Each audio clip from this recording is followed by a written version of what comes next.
Thank you very much,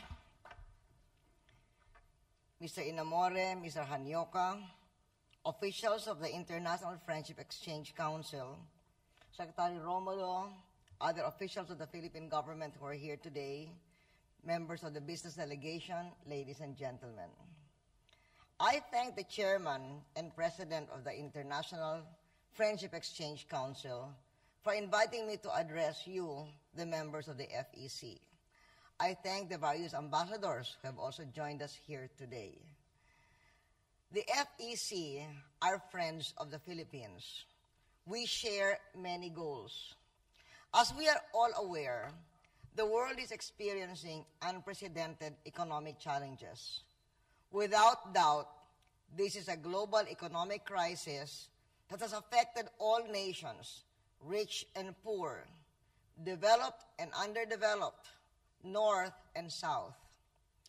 This is also a crisis that has taught us all many lessons that will serve us well as we work together to restructure the global economic system.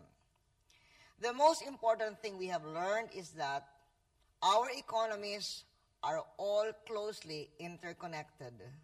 We sink or swim as one global economy. Only months ago, the condition of that global economy was quite grim. Today, while we are by no means out of the woods, there are rays of hope.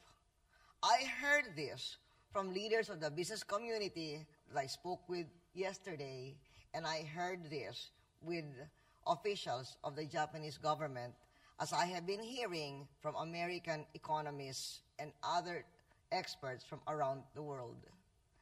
Japan deserves special credit for its role in working to return the world to sustainable economic growth.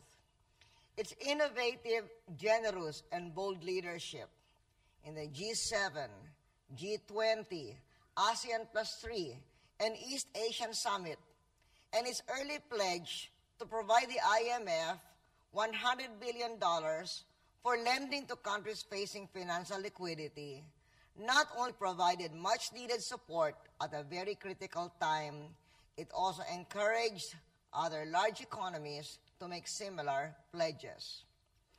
Japan's commitment to global and regional development has also been instrumental in tripling the capital of the Asian Development Bank and in increasing to $120 billion the level of funds for the Chiang Mai Initiative Multilateralization, which is an ASEAN solution to an ASEAN challenge. Moreover, Prime Minister Aso's growth initiative towards doubling the size of Asia's economy comes at a very crucial time for developing Asia. We in the Philippines will do our part to meet its objectives because we recognize that it can contribute to enhancing the economic prosperity of East Asia and lead to greater economic stability throughout the world.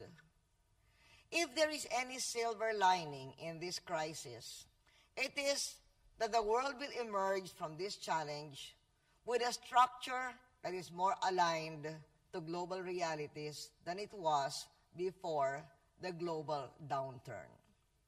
But we must not look only at the economic situation of the world.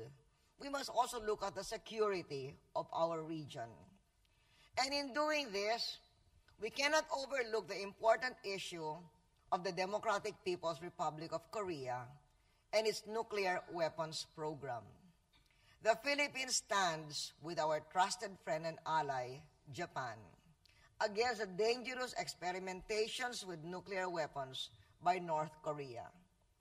Japan has stood with the Philippines, with ASEAN, and with the region.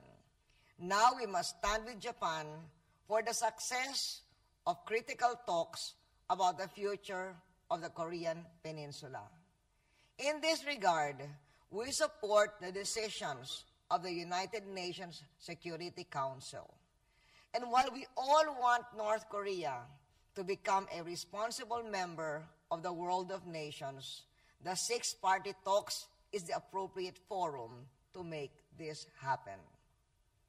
The Philippines is committed to work for a world free of nuclear weapons. In this regard, we continue to work as a member of the Board of Governors of the International Atomic Energy Agency to ensure an efficient and effective agency for the promotion of the peaceful uses of nuclear energy and for the prevention of nuclear weapons proliferation. In cooperation with the IAEA, the Philippines is in the process of renewing our energy options, including the use of nuclear power. We seek the cooperation of Japan for the training of our technical people and for Japan's counsel and advice in this very sensitive area. As part of our drive for energy independence, the Philippines is also engaged in the development of renewable energy sources like geothermal, solar, and wind, which are climate-friendly. We also have projects for alternative transport fuels in biodiesel and bioethanol. Large tracts of land have been identified for the development of alternative fuels. They offer tremendous opportunities for foreign investment. And just this morning, before I came to this hall for this talk with you, I received the chairman of Toyota, who said that indeed Toyota intends to invest in this alternative energy in the Philippines. 44% of Philippine energy requirements are supplied from renewable resources. We intend to increase the share of this renewable energy in power generation. In this regard, we are seeking the cooperation of Japan. And later, this will be part of our message when we have our conversation with JBIC.